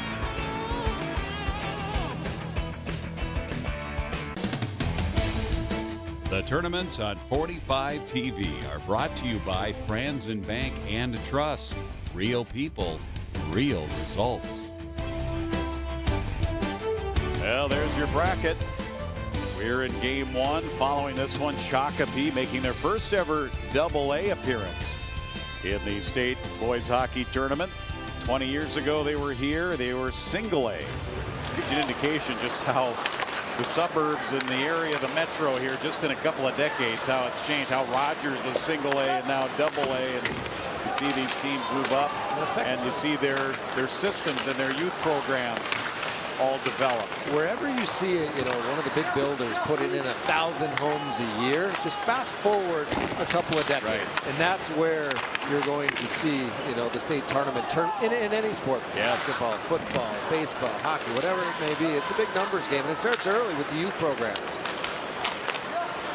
And here are two clubs here, Stillwater, Andover. Of course, Andover's been a fast-growing area for years, and Central Anoka County sent down icing here on the Huskies. 4-0 Ponies. Nice crowd, late arriving crowd, and then now here, about midway through the first period, this place is full. And looking forward to the second game and the other games here this evening. It should be fun to see this. The Cadets back. What a season they've had. It happens with the Sabres. Yes. Oh, a shot. Walker, I think, there by Pruitt. Pushed it into the corner, but again, the Ponies maintain the zone. They just continue to apply pressure. There's Batchelor, the save, the gloves, the shot, and the glove saved by Pruitt. Pruitt's wise. He understands.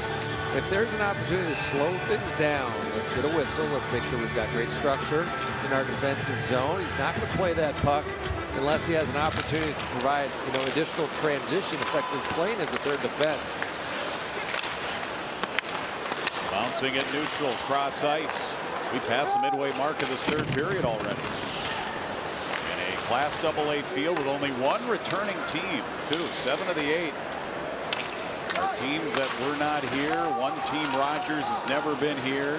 Technically, Shakopee has never been in the AA tournament, as we mentioned before. And of course, St. Cloud Cathedral still alive for a repeat. Both A and AA, we have not had a repeat champion in several years in both classes. And that's still alive here with Edina playing later on here tonight against Rogers.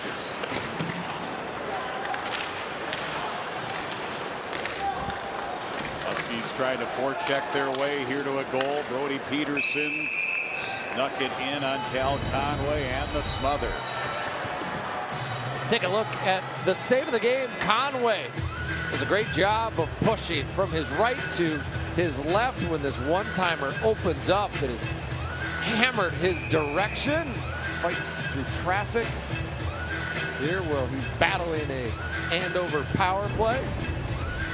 There is Cal Conway, save of the game, brought to you by New Range Copper Nickel. Safe, responsible, respectful. Backhand, and the shot, the save there by Pruitt. As Matthew Volkman, a couple of times here. Vanek also had the chance earlier where they've gotten behind the Andover defense. Fredenberg comes up with it. He gets back. Rebound just wide by Jarvis. Terrific unified pressure there by the Ponies to create an odd man opportunity, a scoring chance. 3-on-2 with the zigzag into the zone. The shot by Langfeld high off the glass. Babineau, Langfeld, Sauer to the net. Babineau with a redirect, it looked like, and then in on Conway to the corner. And then cleared. No icing. Just so difficult for the Huskies, to gain that speed for the neutral zone. And when they do, you look up, and the defense are well structured, united, near one another, and they're massive. I mean, just an abnormally large group of defenders for Greg Zannon's Pony defense. This is Vanek coming in behind the net. Along the end wall, Sauer will pick it up, push it up ahead, and out of the zone here for Andover. And that's out of play with 6:20 left to go. A look at the pressure. Volkman applies the defense. That creates Fredenberg an opportunity to turn that puck over. What a great job spreading it to the left as Jarvis was in a position to one-time that puck. Cashin had to shine again as we looked down the Pony bench. Smiles and a bit of relief, probably starting to pour over them, understanding that in a comfortable position. Big question in high school, do you go fishbowl or do you go cage? We had a mixture. We were just showing the Stillwater bench there. It's a mixture of fishbowl or cage. I can only say speak for myself, and maybe I can speak for Mark Parrish. I was a fishbowl guy. Perry was a fishbowl guy. Tripping here. That was the vogue thing back in the 90s. Mike Crowley, a fishbowl guy. Dave Spihar, a cage guy, though. Chris Locker, a cage guy.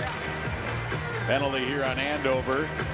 Tripping is the call against Jack Rickley. There's the fishbowl. Always heard of, they must have gotten over that whole situation with the fog and the issue with the condensation and everything. Well, as a young kid, and there are kids out there, I had glasses and the fishbowl, so it was a double bubble. So there's a power play for Stillwater against this Andover penalty kill. Kicked back over to Myers. In the middle, shot blocked. Good block shot there. Vanek with the shot. Andover kicks it out. Andover's penalty kill #1 in the field, as we mentioned. And the best thing here for them was their key coming in defensively and their penalty kill. Babineau just paying a price there. He's still out there limping, clogging up the lane, and he's going to have a bruise for it.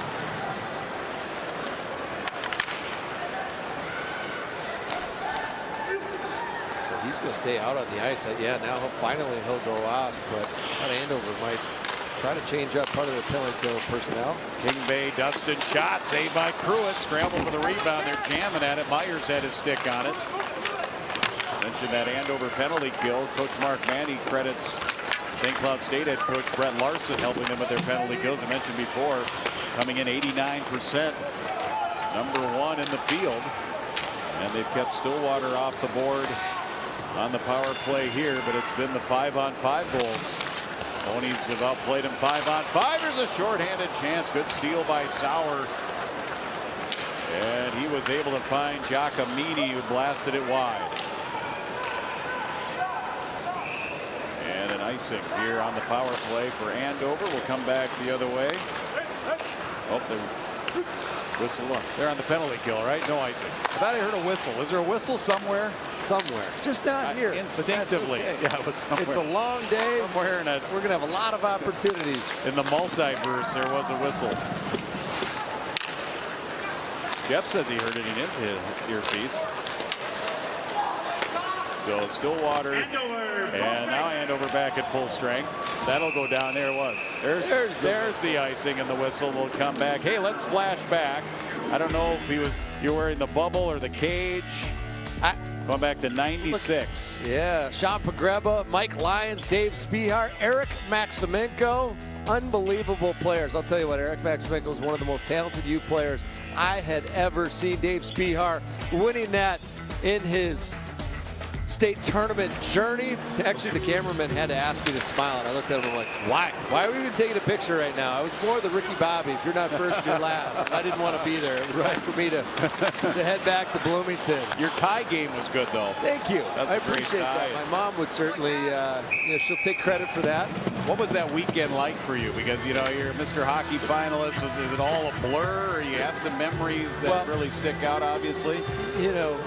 First off, we lost the section finals, and that's the worst. And so your season's over, but when you come to the state tournament, which we had the 2 previous seasons, it is an absolute whirlwind of activity. I think one of the things that never gets discussed is trying to preserve your energy away from the rink, because there's so much cool stuff to do that you want to experience, that you want to be able to fondly look back on, but you do have to be cognizant of the fact that there's a lot of hockey to be played in just a short amount of time, and so trying to be, even might I say, a little bit selfish with your time.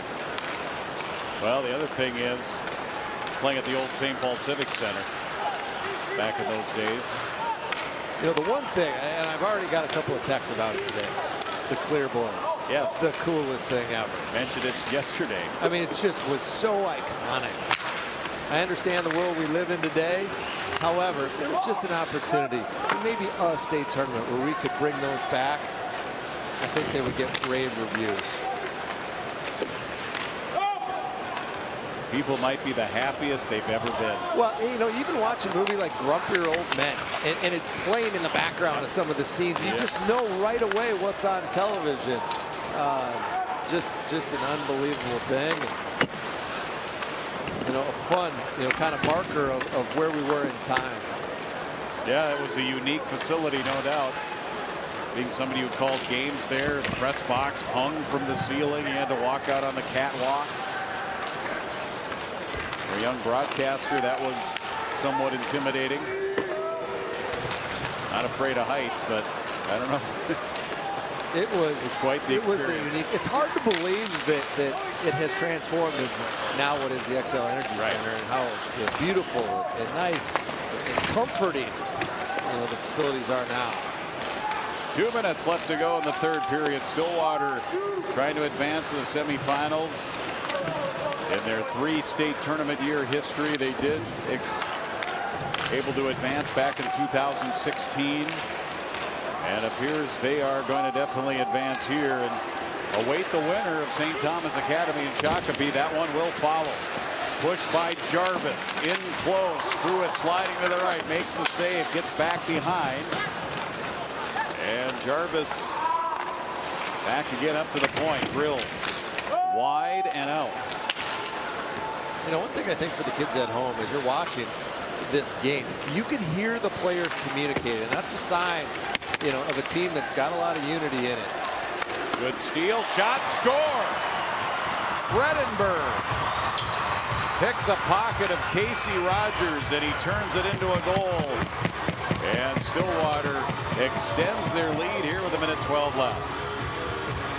All season long, Trey Fredenberg has been the key distributor for the Ponies. He picks the pocket with the best of them right here, a lefty, I believe. Cashin thought he was going to pass that puck, just beats him on the 5-hole. Cash Pruitt been so good in this game, doing his best. Fredenberg with the gem right there. Ponies looking good. looking for their 25th win of the season. Coming out of their tough section. Section 4 AA. Upending number 1 Hill Murray in double overtime. Battle-tested Ponies against a gritty, tough, resilient Andover team, but their Cinderella season coming back from 0-9 is going to end up in the consolation semifinals here against this Pony team. Ready, I would say the Pony team ready, and they're focused. Well, and they play with a lot of structure, and it helps when, you know, Greg Zannon's played in the NHL for a number of years, a decade plus. Then you go down to Thomas Vanek. And Al Stalock has been pitching in this year as well to help Conway along his journey. They look, you know, fit to push deep in this tournament. Would not be the least bit surprised if they were playing the late game on Saturday. And you might say it's because of their top line. I would actually argue it will be because of what their defense is doing on the defensive side of center and how they're creating transition that then gives the offense opportunity. Vanek, Giacomo steals the puck. Stillwater fans, they have their lights out on their phones. Well, I'll tell you this, though. Is there a team that should be more proud of where they are, given where they've come from, than the Andover Huskies? 0-9 to start the season. What these kids have bought into, what the coaching staff from Mark Manning, Jordan Leopold, Nick Murray, Ryan Olson, Cal Dukowski, an incredible job this year by them. Fortunately, they fall short in this game, the Stillwater Ponies. Maybe a little bit of a slow start, but once they found their way, wow, the offense very deep. The transition, the physical play of the defense, with 5 of the 6 defense being over 6'3". They are going to be a force to be reckoned with. Cal Conway, outstanding between the pipes. We said he was going to be confident, active in the net. I'll tell you what, he certainly was all that. Enjoyed watching him play the puck when he had an opportunity. They will advance. Yeah, Conway able to notch his 3rd shutout. Prime performance. Brought to you by the College of St. Benedict and St. John's University. More to explore. Brody Dustin, just a huge game. His motor, his engine, his impact, both sides of the puck, being a key power play member on the penalty kill. Maybe even more impressive, his support for Myers and Vanek on that top line. Easy to see as you take a look at the elder Vanek. Thomas Vanek coaching his son Blake, big 6'4", rangy player. How about that breakaway he had? Trying to go high, unable to convert. Look at Jordan Leopold. Cal Conway getting the shutout, his 3rd of the season. That's the 4th shutout of the tournament when you include Class A. 3 of our games yesterday were shutouts. So defense, you see Conway hugging some of his former teammates there, the Andover Huskies, but defense and goaltending certainly was center stage yesterday, and we get a shutout in game 1 of the 4 here today. Just a rock solid effort by Conway. Team defense just oozing through the Ponies' structure. Really a treat to watch them. And they came in the high scoring team. I think more importantly, that team structure on the defensive side of center, just allowing 2.2 goals per game this season. Easy to see why they are going to be one of the favorites. Yeah, they give up only 20.5 shots on goal per game. Andover had 23 shots. I think Stillwater just had a few more grade A's, and they were able to finish and convert. The other thing that matters, especially with younger players, is momentum. And this Pony team came in as confident as ever, winning 10 straight. All right, let's go down and talk to one of those Ponies. Hi, Blake. Blake Vanek joins us. Jim Erickson and Ben Clymer upstairs. And first of all, Blake, being in the state tournament, what was this experience like for you and your teammates coming out and jumping out on the ice? Yeah, it's an experience like no other. Playing with these guys from such a young age and being able to play on this big stage is a huge honor. Now, as you guys had an unbelievable effort, what was the most important piece that you think you need to continue to be victorious in the next game? come out strong right away, play physical. I mean, we're a fast team, and we can move the puck really well, which helps out a lot. And also, what I'm so impressed with, Blake, is your balance. Your line with Myers and Dustin, 155 points. And then your second line, Fredenberg, Volkman, and Jarvis, 145 points. And even your third line chips in. That's got to be just a big part of your team. Yeah, absolutely. I mean, we have so much depth, and I don't think there's actually any number one line. I think we're all right up there. Well, you have a very experienced group, returning 13 players, but you have a new player. Cal Conway comes in. He stands so tall today. Obviously, the shutout important, but maybe the intangibles. Can you talk to us about what he's brought to your team and what he's meant in this locker room? Yeah, I mean, he's done a ton, as you can see, ton of shutouts. We just play so confident with him back there, knowing he'll play for us and we'll play for him. Well, the motto of the team is why not us, right? Exactly. And you're saying that here today. You're in the semifinals. You're one step closer. Blake, you're saying why not us, right? Exactly. All right. Thank you for joining us. We really appreciate it. Congratulations. And we'll see you on Friday night. Appreciate it. Thank you. All right. There's Blake Vanek. He passed 100 points in his career earlier here this season.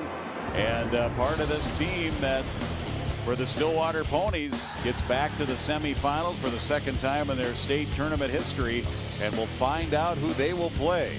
Will it be St. Thomas Academy or Shakopee? That game is next. We'll hear from Chris and Tom when we come back too on 45 TV. The tournaments on 45 TV are brought to you by Ugly Deck. Make your life beautiful with a new deck. Install or DIY. Go to uglydeck.com. Beauty, eh?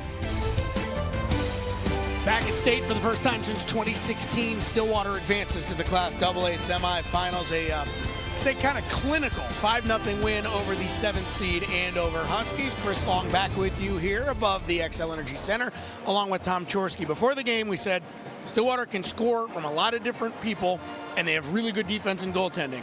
They went out and made us look like we know what we're talking about. 5 different goal scorers, just showing they're like an octopus offensively. They're going to come at you from everywhere. Yeah, the depth up front is fantastic. And you mentioned their D. 5 of 6 are 6'3". Yeah. So when Andover did try to maybe impose some sort of physicality on them, it just wasn't very effective. That being said, Andover, I think, put up a good fight. It was a little closer than it looked. I mean, we talked about some shots that missed very closely, that if they hit the pipe and go in or bounce off a skate and go in, it could have been a little different thing. Andover started the third period with a power play. I thought it wouldn't have, I mean, it made it 4-1, and they had some good zone time, but they couldn't get that one either. You get momentum as you roll through your section tournament and come to state, and Stillwater came out very fast today, flying high after a thrilling section final win over Hill Murray. That can be contagious, and then a game like this, I don't know that I'd want to be lining up against Stillwater on Friday or Saturday here. No, they came in and set a tone, and frankly looked like they're on a mission. Now all teams are on a mission, but this is a wagon that looks like they're on a mission. And Blake Vanek said it, we want to come out fast, and they certainly did. Built an early lead against Andover, setting that early tone. It was just 2.5 minutes in. Brody Dustin from Jonas Cohn and Blake Vanek, the 3 Gopher kids connecting for the goal. Yeah, not a high skill goal. He just went to the net and banged it in, but he's got a lot of skill and a lot of spunk. You want a high skill goal? Well, here you go. Great pass from Trey Fredenberg to Matthew Volkman. Yeah, they look like they've made a couple connections this year, and they have. And just catch and release. So 2-0 after 1. The arrow sails, and we go into the second period where, again, just 2 minutes in, that quick start.